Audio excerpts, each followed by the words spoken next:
So, why is sex painful? Why does it hurt? So many couples come to me asking for help with having better sex. Sex that's less uncomfortable and more pleasurable. The truth is, sex never has to be painful. Sex should never be something that you're afraid of or don't want to engage with. In today's podcast, we're going to discuss why sex hurts and how to make it better.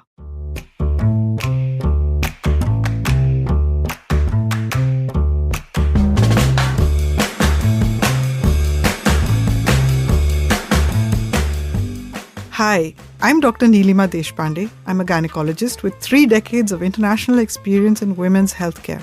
I have expertise in menopause and sexual health.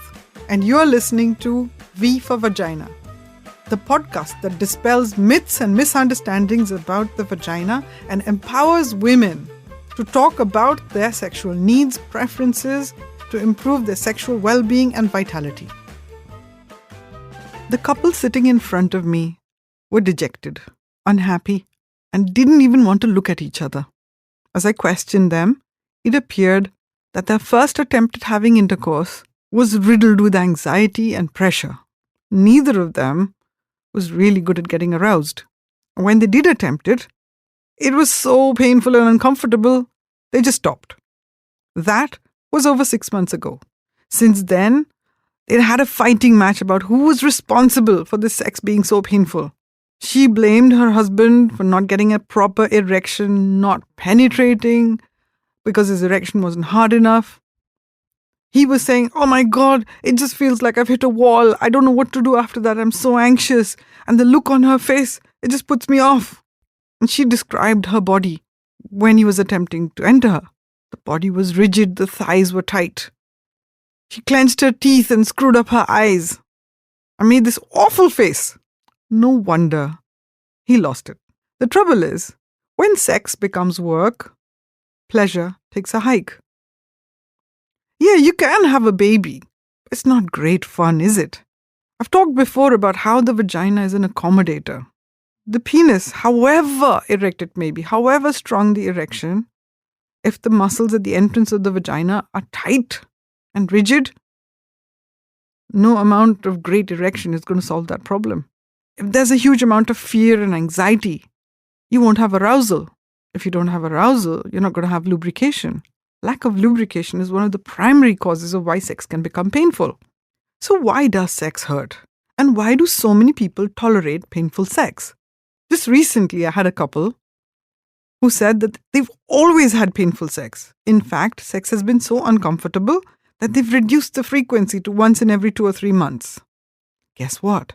Now it's painful every single time. Because the vagina just never gets used to the feeling of having a penis inside it. And what it takes to actually relax the pelvic floor muscles to allow that to happen.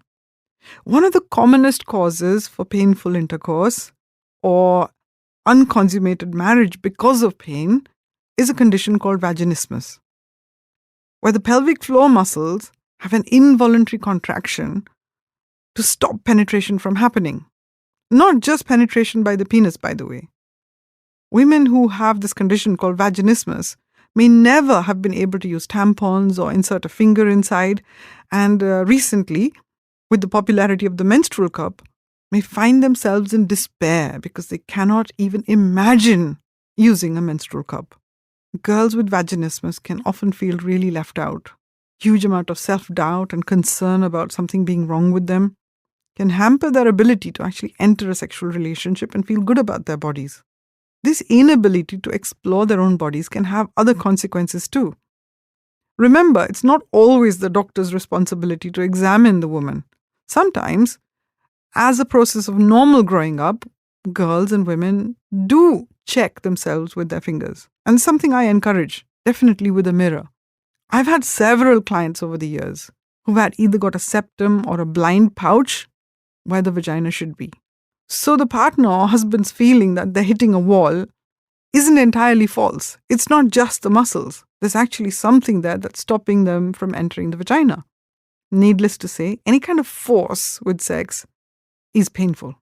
Then there are other conditions that are painful inside, deep inside. Conditions like endometriosis, multiple fibroids, ovarian cysts, pelvic inflammatory disease, infections and inflammations of the bladder or bowel, a severely atrophic, dry, shrunken vagina, as we see in women post-menopause, a remarkable prolapse, can also be uncomfortable and painful. Besides this, all of the structures in the pelvis, including the joints, the muscles, the ligaments, can also contribute to sex becoming painful. And sometimes, when a couple is young or they're trying to have sex for the first time, they just might not know where this is coming from. Let's look at some key factors. So, what is this thing called the sexual response cycle? So many researchers have described this. But for the average person, you could probably say it's when you feel aroused, either because of something you're reading, something you're looking at, or something that you're imagining as a part of fantasy. Being touched on your erogenous zones can also make you feel aroused. Each person's experience of arousal is very subjective. There is some element of increase in blood flow to the erogenous zones, which includes the vulva, the clitoris in the female, the vagina beginning to lubricate, the blood flow to the breasts and nipples, the skin around the face and neck, and in men, blood flow to the penis, causing an erection. Typically, women haven't learned to explore themselves, and a large number of the women who come to my clinic don't know where their clitoris is or even where their vagina is. One of the first exercises I do is to help women have a look at their own vulva and vagina to actually find out what this thing called the clitoris is. Where is the urethra? Where is the vagina? What is the hymen? With stimulation around the genitals, the clitoris, sometimes not direct stimulation, but around the clitoris. As arousal increases and vaginal lubrication increases, this can feed into desire, the sheer wanting of the process going further. And arousal, as it increases, leads to a peak. And for most women, experiencing this peak of arousal, their ability to let go of expectations is what actually determines their ability to orgasm. Orgasm involves a huge flood of hormones and chemicals through the brain and the body, and rapid contractions and relaxations of the pelvic floor, with an experience of intense pleasure, just like being in a trance state. And then there's a resolution phase.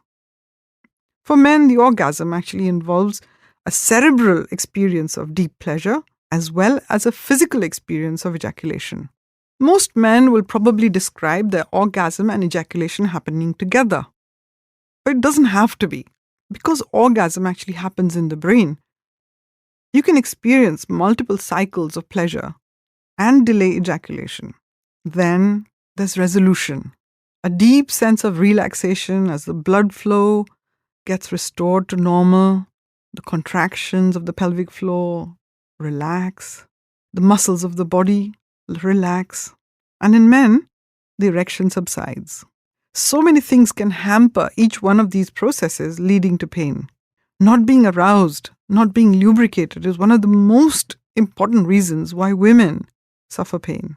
Sometimes this lack of arousal can be because of being on medicines like the combined oral contraceptive pill, like being on anti-allergy medication, antidepressants, if you're breastfeeding, or if you're on any other kind of hormone medication, if you're menopausal, if you've been recently treated with antibiotics for an infection, if you've been in pain for any reason, mental or physical. All of these things can block the arousal from happening.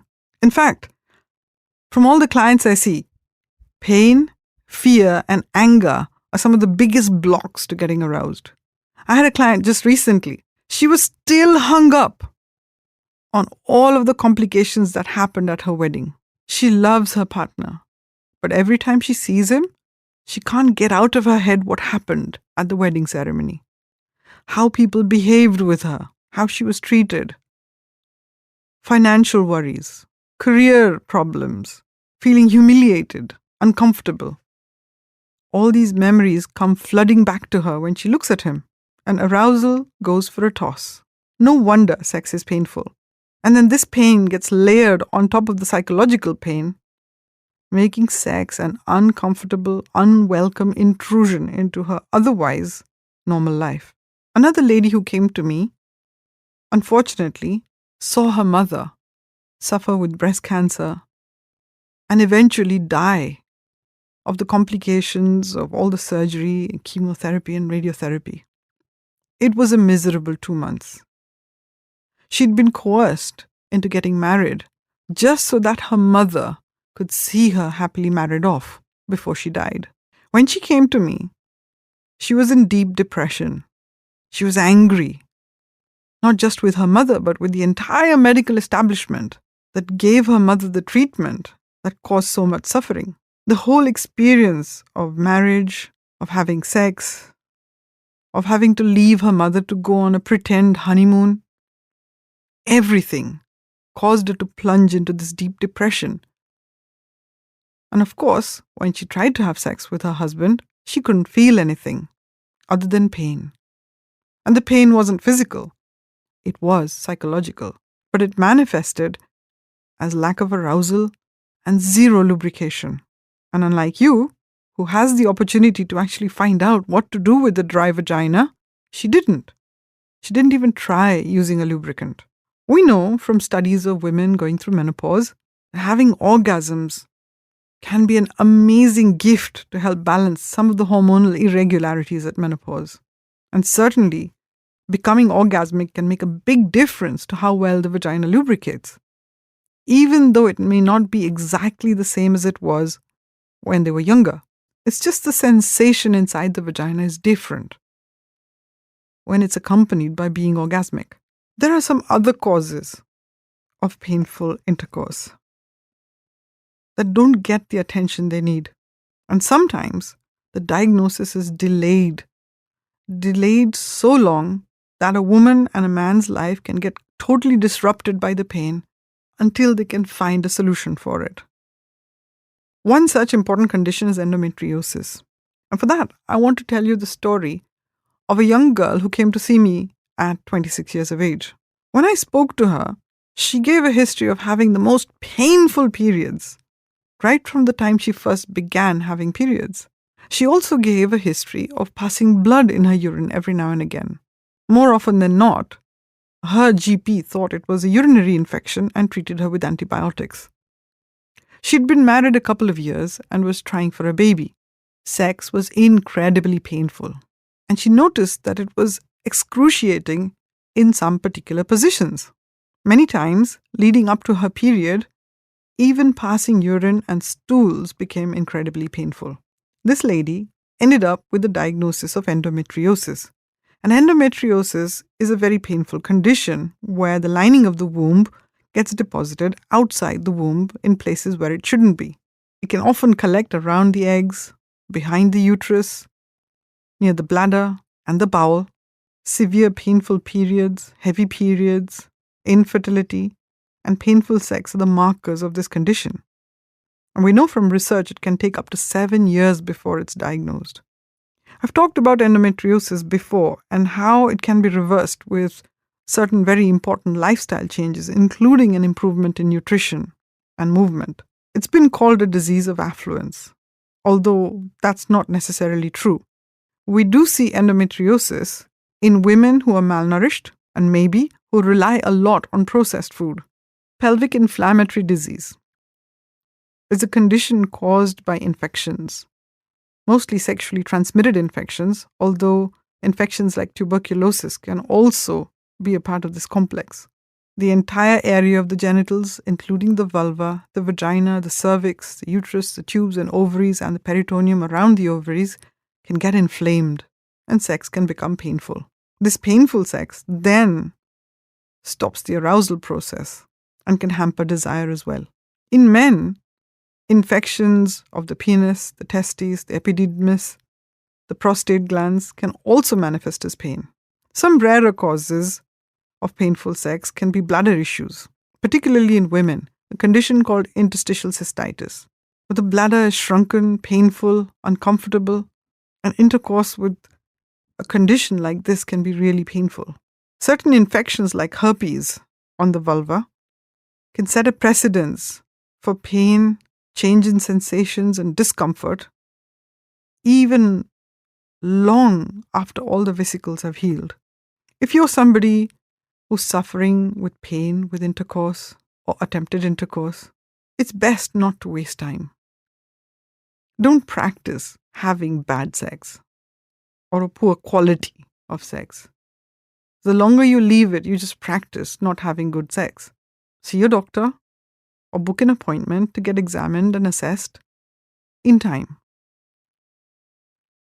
I want to invite you to a very unique couples retreat where I give my individual and personalized attention for 15 days in a residential workshop for couples who want to overcome discomfort and pain during sex, including conditions like vaginismus, where they learn the role of the pelvic floor, mutual satisfaction, understanding communication about their needs and preferences, understanding how to communicate with the outside world, and how to boost couple self-esteem. In this unique workshop, where I give my personal attention, I can only take 8 couples at a time. If it's something that you're interested in, get in touch with me to see if you're eligible to participate in such a workshop. Remember to like, subscribe, and share this podcast with whoever you think needs to hear it. If you'd like to talk to me one-on-one for a personal consultation, get in touch with me via my website, www.dr.neelima, Neelima, Deshpande, Deshpande.com. And you'll find a button there where you can click and book a slot with me. And I'll be sure to respond to any of your queries. Thank you. Disclaimer. This podcast is for general information purposes only. It does not constitute the practice of medicine, nursing, or other professional healthcare services, including the giving of medical advice. No doctor-patient relationship is formed. The use of this information and the materials linked to this podcast is at the user's or listener's own risk. The content on this podcast is not intended to be a substitute for professional medical advice, diagnosis, or treatment.